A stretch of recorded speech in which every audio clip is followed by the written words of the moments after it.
দেশটাকে ভালোবাসি ভাই।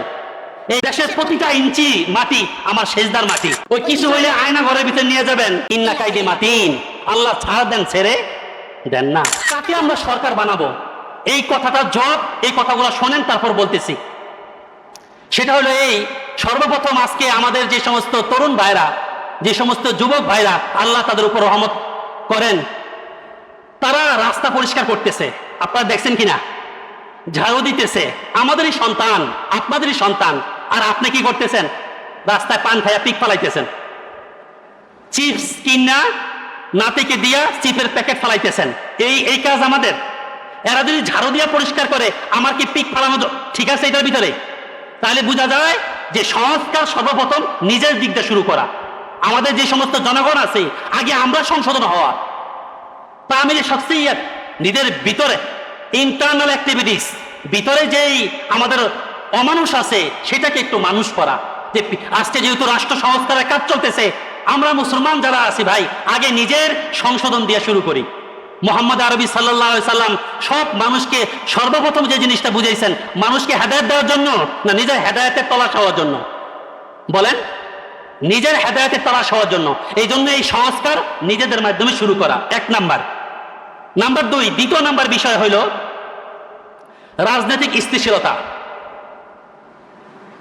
কেমন বাংলাদেশ আমরা চাই? এক নম্বরে আমরা নিজেদের সংশোধন দিয়ে শুরু করব, নিজেকে আমরা সাজাবো, পারিবারিক ফ্যামিলিকে সাজাবো, সমাজকে সাজাবো, এরপর রাষ্ট্র গঠন হবে ইনশাআল্লাহ।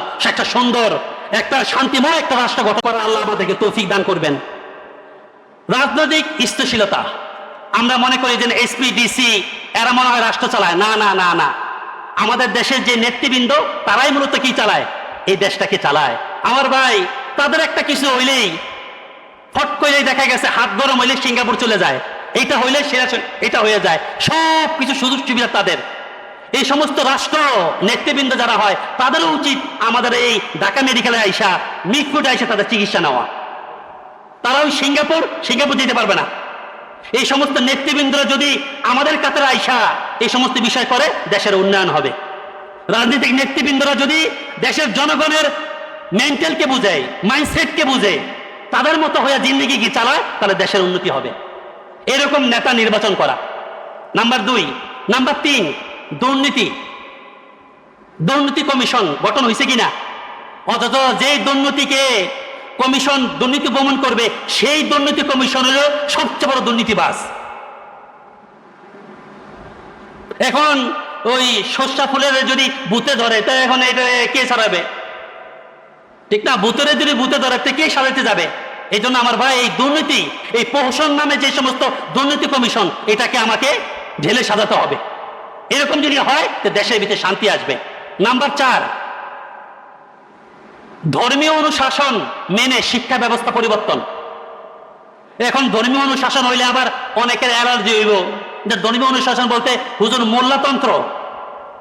ধর্মীয় অনুশাসন দ্বারা উদ্দেশ্য, আমাদের ইসলাম ধর্মে মহিলারা হিজাব পরে, পর্দা করে। আপনারা জানেন কিনা ভাই, মা বোনরা? হিন্দুদের পর্দা আছে, হিন্দুদের পর্দা নাই। তাহলে যার যার ধর্ম সে পালনের জন্য স্বাধীনতা থাকবে। এই ধর্মীয় অনুশাসন মেনে যদি আমরা শিক্ষা ব্যবস্থাকে পরিবর্তন করতে পারি, তাহলে দেশের ভিতরে শান্তি আসবে। নাম্বার পাঁচ, সবচেয়ে বড় যে জিনিসটা কারাপশন, সবচেয়ে আমরা তৃণমূল পর্যন্ত যে জিনিসটা সবচেয়ে বেশি আমরা ভুগে থাকি, সেটা হলো খাদ্য ভেজাল। কি ভেজাল ভাই? খাদ্য ভেজাল। এক গ্লাস পানি আমরা খাইতে পারি একবারে নির্ভেজাল ভাবে, এটা মনে হয় আমাদের না। বহির্রাষ্ট্রের ভিতরে তো সব কিছু মনিটরিং করা হয়, সব কিছু মনিটরিং করা হয়। আর আমাদের ভিতরে ওই যে এক আল্লাহ আসমানে আছেন, মাঝে মাঝে খাদ্য অধিদপ্তর যারা আছেন, তারা আমাদের খাদ্য পরীক্ষা করতে আসে। তখন দেখে যে রাস্তার ভিতরে যেমনি আমরা খাই, দাঁড়ায় দাঁড়ায় আর বালু মিশাইয়া, এরা মনে করে এদের আর কি জাস্টিফাই করব, এরা জানি খানা খাইয়া বাচ্চা আছে, এটাই তো আল্লাহর মেহেরবানি, আর কি রিপোর্ট দিব?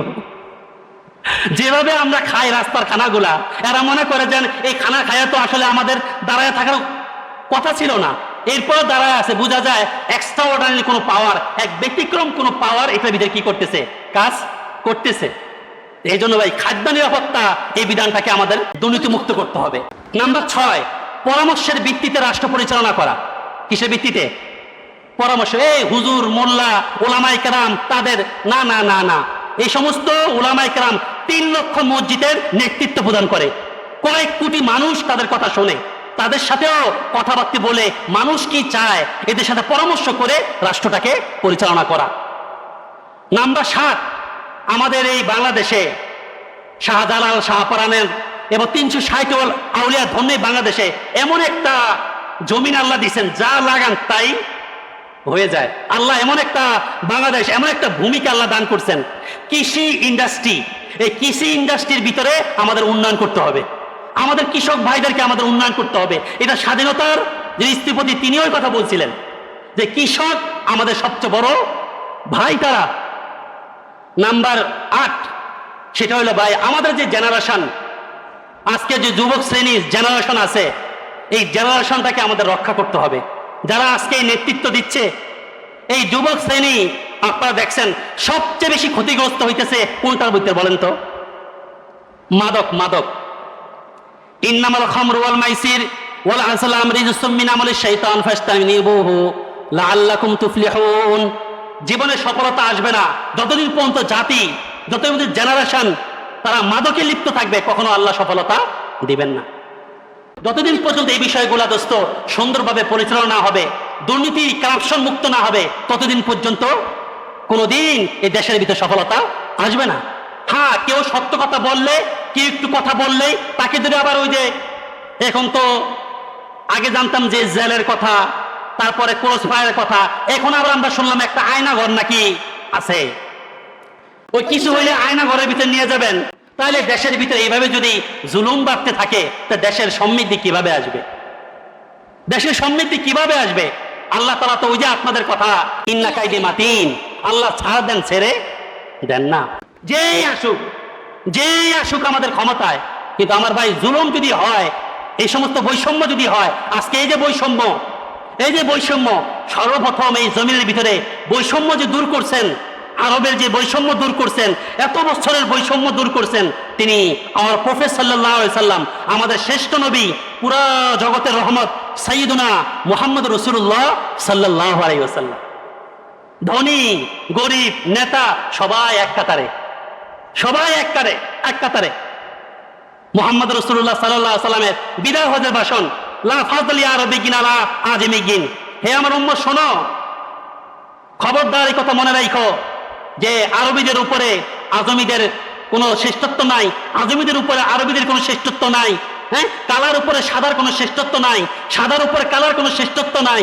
শ্রেষ্ঠত্ব কিছুতে ইল্লা বিত্তাকওয়া, আল্লাহর ভয় যে আছে, ইন্না আকরামাকুম ইনদাল্লাহি আতকাকুম। তোমাদের ভিতরে সর্বশ্রেষ্ঠ ওই মানুষটা যার দিলের ভিতরে আল্লাহর ভয় আছে। আমার ভাই, যার আল্লাহর ভয় আছে, সে কখনো দুর্নীতিতে জড়াইতে পারে না। যদিও দুর্নীতি জড়ায় যায়, ভয় কাজ করে একদিন আল্লাহর কাছে কি দিতে হবে? জবাব দিতে হবে। ওলামায়ে কেরাম সবসময় এটা চান, আমার ভাই যেই দল ক্ষমতায় আসুক তাদেরকে সতর্ক করেন, ভাই এইভাবে চলেন, দেশের জনগণকে বুঝান যে এইভাবে চলেন। বাকি মানা না মানা তো আপনার কাছে, না মানা তো আপনার কাছে। এই জন্য আমার ভাই, দেশটা যদি জুলুম মুক্ত হয়, দেশটা যদি দুর্নীতি মুক্ত হয়, কাদের ফায়দা বলেন? দেশের জনগণের সবচেয়ে বেশি ফায়দা। এই জন্য দেশটাকে ভালোবাসি ভাই। এই দেশের প্রতিটা ইঞ্চি মাটি আমার সেজদার মাটি। হাফিজ হুজুর রহমতুল্লাহ বলতেন, প্রতিটা ইঞ্চি মাটি আমার সেজদার মাটি। এই মাটির নিচে আপনি আমি আবার কি হয়ে যাবো বলেন না ভাই?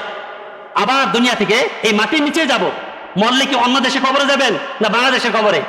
বাংলাদেশের কবরে যেতে হবে। এই জন্য দেশটাকে ভালোবাসা, এই যে দেশ সংস্কার, কিসের সংস্কার একটাই, সেটা হলো ভিতরটাকে সংস্কার করি। সমস্ত নবীরা এই বিষয়ে দাওয়াত দিচ্ছেন যে ভিতরের মানুষটাকে সংস্কার করি। রাষ্ট্র পরিবর্তন হবে, সরকার পরিবর্তন হবে, নেতৃত্ব পরিবর্তন হবে, কিন্তু ভিতরের মানুষটা যদি পরিবর্তন না হয়, তা কোনো কিছুই পরিবর্তন হবে না। এই জন্য আমার ভাই, আমাদের নিজেকে দিয়ে শুরু করি। আল্লাহ তাআলা আপনাকে আমাকে এই জুলুম মুক্ত সমাজ, কারাপশন যুক্ত সমাজ থেকে আল্লাহ পাক আমাদেরকে পরিত্রাণ নসিব করেন। ওয়া আখির দাওয়ানা আনিল হামদুলিল্লাহি রাব্বিল আলামিন।